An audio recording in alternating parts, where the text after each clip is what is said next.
بسم اللہ الرحمن الرحیم۔ ایک ماہی گیر مچھلیاں پکڑنے کی نیت سے دریا کی طرف روانہ ہوا۔ اس نے جیسے ہی جال ڈالا تو عورت کے 2 کٹے ہوئے بازو برآمد ہوئے۔ یہ دیکھ کر ماہی گیر خوف زدہ ہو گیا اور عورت کے بازو لے کر شہر کے حاکم کی طرف روانہ ہوا۔ حاکم نے شہر کے ہر گھرانے میں اپنے سپاہی بھیجے تاکہ وہ بازوؤں سے معذور عورت کو تلاش کر سکیں اور اسی طرح مجرم کی نشاندہی ہو سکے، مگر پورے شہر میں ان کو معذور عورت نہ ملی۔ حاکم کے ذہین بوڑھے ملازم نے مظلوم عورت اور اس کے مجرم کو بازیاب کرانے کا منصوبہ بنایا اور اس نے ماہی گیر سے کہا کہ جہاں سے عورت کے بازو برآمد ہوئے ہیں وہاں دوبارہ جاؤ اور اسی مقام پر جال پھینک کر کچھ مچھلیاں پکڑ کر واپس لاؤ۔ اور پھر اس کے بعد بخت علی ایک ماہی گیر تھا جو ہر شام کو دریا کے کنارے مچھلیوں کا شکار کرتا تھا۔ یہ اس کا روز کا معمول تھا۔ بازار میں جا کر مچھلیاں فروخت کر کے وہ اچھا خاصا منافع کما لیتا تھا۔ بخت علی کی بیوی اس سے بار بار یہی کہتی کہ اتنی محنت نہ کیا کریں، اپنے بچوں کو بھی اسی کام پہ لگا دیں تاکہ وہ آپ کا سہارا بنے، لیکن بخت علی بار بار یہی کہتا کہ میں بچوں کو تعلیم دلواؤں گا، میں چاہتا ہوں کہ وہ بڑے آدمی بنے اور میری طرح مزدور نہ بنے۔ میرے پاس زندگی میں کئی ایسے مواقع ضرور آئے کہ میں دھوکے بازی سے بہت ساری دولت کا جمع کر سکتا تھا، لیکن میں نے ہمیشہ اپنے بچوں کو رزق حلال ہی کھلایا۔ ایک دن شام کے وقت بخت علی نے مچھلیاں پکڑنے کے لیے دریا میں جال ڈالا تو جال اسے کافی بھاری محسوس ہوا۔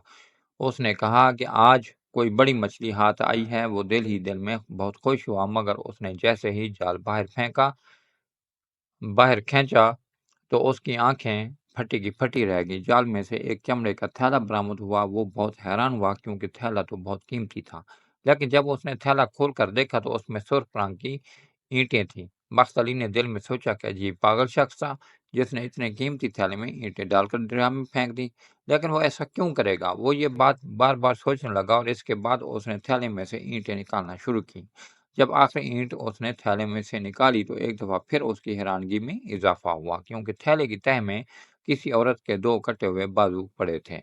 یہ دیکھ کر بخت علی خوف سے کانپنے لگا۔ وہ دل ہی دل میں سوچنے لگا کہ کیا کوئی اتنا بھی ظالم ہو سکتا ہے کہ اس نے عورت کے بازو کاٹ ڈالے۔ وہ دوبارہ دریا میں وہ بازو پھینکنے لگا، مگر پھر اس سے خیال آیا کہ یہ بات ٹھیک نہیں، اس ظلم کے بارے میں شہر کے حاکم کو بتایا جائے، آخر اسے بھی پتہ چلے کہ اس کے شہر میں کیسے کیسے ظلم برپا ہو رہے ہیں۔ اس نے عورت کے وہ بازو تھیلے میں ڈالے اور پھر شہر کے حاکم کی طرف روانہ ہوا۔ اس نے اپنا جال اور وہ تھیلا حاکم کے سامنے رکھا اور کہا، جناب آپ کے شہر میں ایسا ظلم ہو رہا ہے، اور پھر اس نے تھیلے میں سے عورت کے بازو نکال کر حاکم کے سامنے رکھے۔ حاکم یہ دیکھ کر حیران ہوا، اسے اپنی آنکھوں پر یقین نہیں آ رہا تھا اور اس کے شہر میں ایسا ظلم ہو رہا ہے۔ اس سے یہ بات برداشت نہ ہوئی، میرے شہر میں ایسے لوگ بھی پائے جاتے ہیں جو عورتوں کو کاٹ کاٹ کر دریا میں ڈال رہے ہیں۔ ماہی گیر نے کہا، جناب وہ تو آپ کی بات ٹھیک ہے، ہو سکتا ہے عورت کو کسی نے جان سے نہ مارا ہو اور وہ صرف اس کو مزدور کرنا چاہتا ہو، اس لیے اس نے اس کے بازو کاٹ کر دریا میں پھینک دیے۔ حاکم نے کہا، ہاں تمہاری بات بھی اپنی جگہ درست ہے، لیکن جس طرح سے بازو کو کاٹا گیا میرا نہیں خیال کہ عورت زندہ ہوگی، لیکن خیر ہم اس کی تحقیق کریں گے۔ کٹے ہوئے ایک ہاتھ میں عورت کی انگوٹھی تھی۔ حاکم نے وہ انگوٹھی اتاری اور اپنے آدمیوں کو وہ انگوٹھی دے کر کہا کہ شہر میں جتنے بھی سنار ہیں ان کے پاس جاؤ اور پتہ کرو کہ اس طرز کی انگوٹھی کس سنار نے بنائی تھی۔ حاکم کے سپاہی وہ انگوٹھی لے کر مختلف سنار کے پاس گیا، لیکن کسی سنار نے بھی اس بات کا اقرار بالکل نہ کیا۔ انہوں نے کہا کہ ہم میں سے کسی نے بھی اس طرح کی انگوٹھی دیکھی بھی پہلی دفعہ ہے، یہ شہر سے باہر کا معاملہ لگتا ہے۔ اب حاکم نے اس شہر کے ہمسائے جتنے بھی علاقے تھے ان سب کے سناروں سے رابطہ کیا اور یہ انگوٹھی ان کو بھی دکھائی، مگر انہوں نے بھی اس بات کا انکار کیا اور کہا کہ اس طرح کی انگوٹھی ہم میں سے کسی نے بھی نہیں بنوائی۔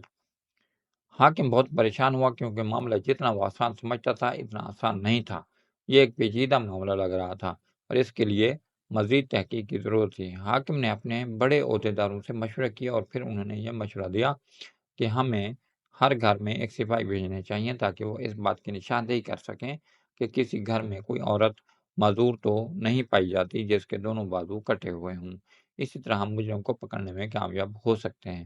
حاکم نے کہا، لیکن بازو جس نوعیت سے کٹے گئے ہیں اس سے میرا نہیں خیال کہ وہ عورت زندہ ہوگی، اس نے اس عورت کو بھی مار کے دریا میں ضرور پھینک دیا ہوگا۔ عہدیداروں نے کہا آپ کی بات اپنی جگہ درست ہے، لیکن عین ممکن ہے کہ وہ عورت زندہ ہو۔ ہم اس بات کا فیصلہ ابھی نہیں کر سکتے کہ جس عورت کے بازو کاٹے گئے ہیں وہ زندہ ہے یا مردہ۔ حاکم نے اپنے سپاہی شہر کے تمام گھروں میں بھیجے۔ سپاہیوں کے ساتھ عورتیں بھی تھیں جنہوں نے ہر شہر کی ہر عورت کو خود دیکھا، کیونکہ کچھ پردہ دار عورتیں سپاہیوں کے سامنے آنے سے کتراتی تھیں، وہ خود کو سپاہیوں کے سامنے پیش نہیں کرنا چاہتی تھیں۔ تقریباً 3 دن تک یہ سلسلہ جاری رہا۔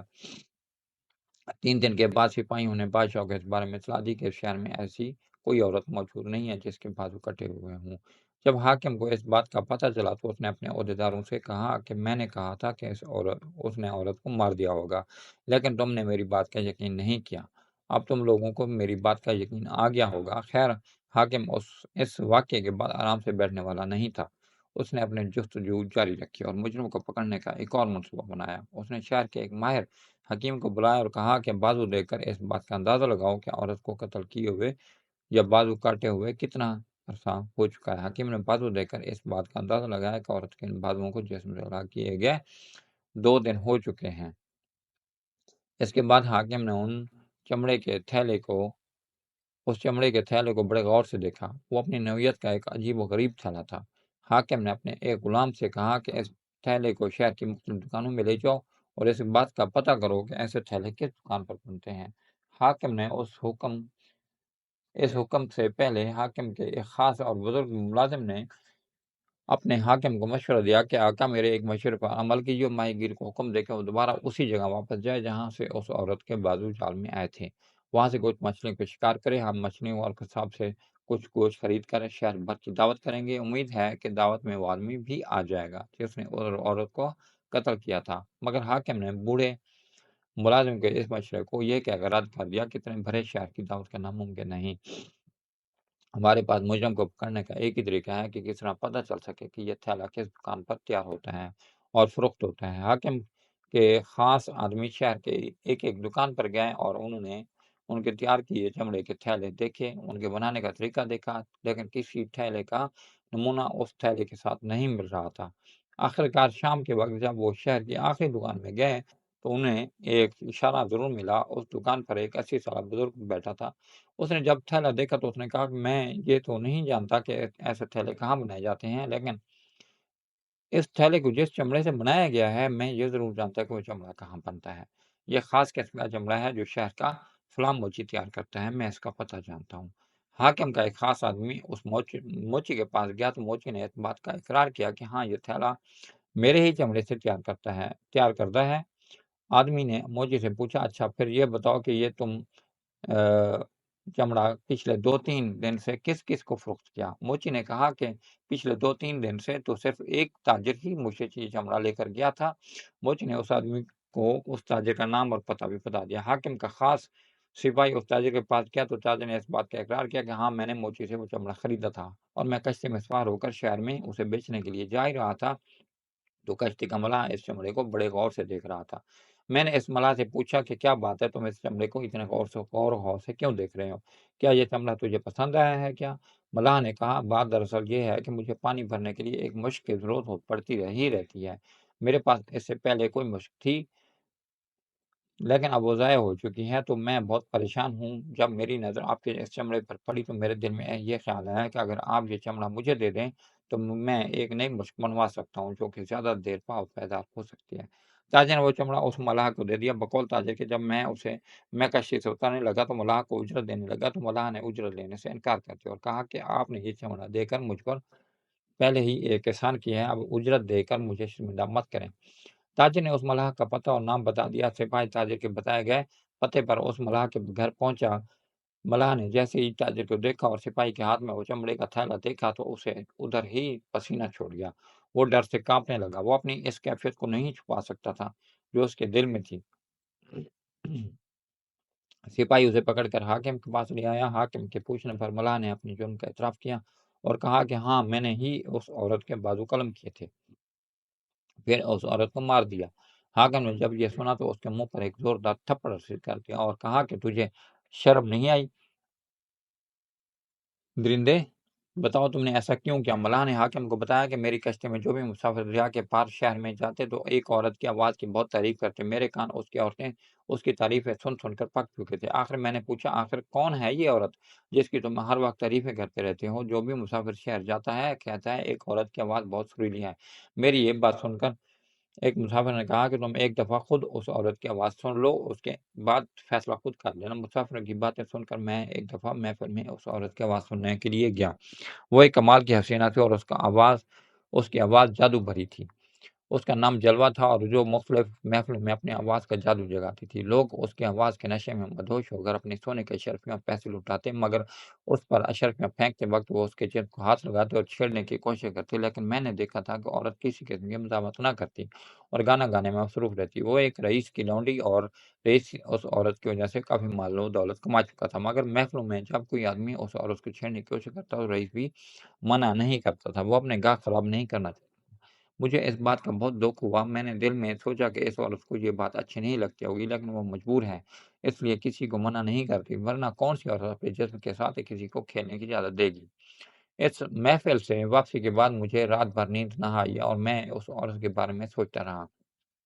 اگلے دن میں رئیس کے پاس گیا اور میں نے کہا کہ میں آپ کی یہ لونڈی آپ سے خریدنا چاہتا ہوں۔ رئیس مسکرایا اور کہا کہ اس لڑکے کو خریدنے کی تمہاری اوقات نہیں ہے۔ پھر رئیس نے اس لڑکی کی جو قیمت بتائی وہ واقعی میرے اوقات سے باہر تھی۔ میں نے اپنی 5 کشتیاں فروخت کر دیں، اس کے علاوہ پہلے سے ہی میرے پاس جو کچھ دینار جمع تھے، اپنی ساری جائیداد دولت ملا کر میں اس لڑکے کو خرید سکتا تھا، لیکن اس کے بعد میں کنگال ہو جاتا۔ 5 کشتیاں 5,000 دینار ملا کر میں نے اس لڑکی کو رئیس سے خرید لیا، پھر اس کے ساتھ نکاح کر کے اسے اپنے گھر کی عزت بنایا۔ شادی کی پہلی رات میں نے اسے بتایا کہ اب تجھے کوئی چھو نہیں پائے گا، کوئی شخص تمہارے جسم کے ساتھ کھیل نہیں پائے گا، تم میری عزت ہو۔ جلوہ نے کہا کہ آپ نے جو مجھ پر احسان کیا ہے میں زندگی بھر اس احسان کا بدلہ نہیں چکا پاؤں گی۔ میں نے اس لڑکی سے کہا کہ میں نے تجھ پر کوئی احسان نہیں کیا، پہلی ہی نظر میں تمہارا دیوانہ ہو چکا تھا، مجھے تم سے محبت ہو گئی تھی، اس لیے میں نے لوگوں کی غلیظ نظروں سے تجھے بچانا چاہا اور اپنے گھر کی عزت بنایا۔ میں نے محنت مزدوری کرنا شروع کیا اور 6 ماہ کی محنت کے بعد میں نے ایک اور کشتی خرید لی اور پھر سے اپنا پرانا پیشہ اختیار کیا۔ میں نے اپنی بیوی کو ہر لحاظ سے خوش رکھا، اسے کسی قسم کی مشقت نہ کرنی تھی، خود کھانا پکا کر اپنے ہاتھ سے اسے کھانا کھلاتا تھا۔ میری بیوی کو ہر قسم کی آسائش میسر تھی جو ایک عورت خواہش کر سکتی ہے۔ شادی کو ابھی 1 ماہ ہی گزرا تھا اور ایک رات میں نے نیند سے بیدار ہوا تو دیکھا کہ میری بیوی کمرے میں نہیں۔ میں نے باہر صحن میں دیکھا تو وہ وہاں بھی نہیں تھی۔ اس کے آس پاس کے گھروں سے جب کوئی خبر نہ ملی تو میں پریشان ہو گیا۔ میں سوچنے لگا کہ میری بیوی کہاں جا سکتی ہے، اس کا تو کوئی اپنا تھا ہی نہیں جس کے پاس وہ مجھے بغیر بتائے چلی جاتی۔ 2 ہفتے گزر گیا، اس کا کچھ پتہ نہ چلا۔ میں نے اسے بہت تلاش کیا لیکن وہ مجھے کہیں نہ ملی۔ ایک دفعہ میری کشتی میں کچھ مسافر آپس میں گفتگو کر رہے تھے کہ لڑکی کیا خوبصورت آواز ہے، دل کرتا ہے کہ آدمی بیٹھ کر سارا دن بس اس کی آواز سنتا رہے۔ دوسرے آدمی نے کہا، ہاں یار، میں تو اس کی آواز سن کر مدہوش ہو گیا، جب میں اس پر پیسے لٹانے گیا تو اسے گلے سے لگا لیا۔ دوسرے مسافر نے کہا کہ تجھے یہ حرکت نہیں کرنی چاہیے تھی، رئیس کو اس بات پر غصہ بھی آ سکتا تھا۔ پہلے مسافر نے مسکرا کر کہا کہ ارے جب لڑکی کو اس بات پر خود کوئی اعتراض نہیں تو رئیس خاک غصہ کرے گا۔ میں رئیس کے پاس گیا تو دیکھا کہ وہ ایک محفل میں گانا گانے میں مصروف تھی۔ مجھے اپنی قسمت پر رونا آ رہا تھا کہ جس لڑکی کی خاطر میں نے اپنا سب کچھ لٹا دیا وہ واپس اسی گندگی میں چلی گئی۔ میں چپ چاپ واپس آ گیا اور ایک بہترین موقع کی تلاش میں رہا، اور ایک دن رئیس دریا کے کنارے میری بیوی کے ساتھ گزرا تو میں نے چھپ کر رئیس کے سر پر ڈنڈے کا وار کیا، وہ بے ہوش ہو گیا۔ میں بیوی کو ساتھ لے کر ایک سنسان جنگل میں چلا گیا، میں نے اسے قتل کر دیا اور اس کے جسم کے ٹکڑے کر ڈالے، کچھ جسم کے ٹکڑے ادھر جنگل میں ہی دفنا دیے، کچھ کو دریا میں پھینک دیا اور ان کے بالوں کو چمڑے کے تھیلے میں ڈال کر اس کے اوپر اینٹیں ڈال دیا اور پھر اس تھیلے کو دریا میں پھینک دیا۔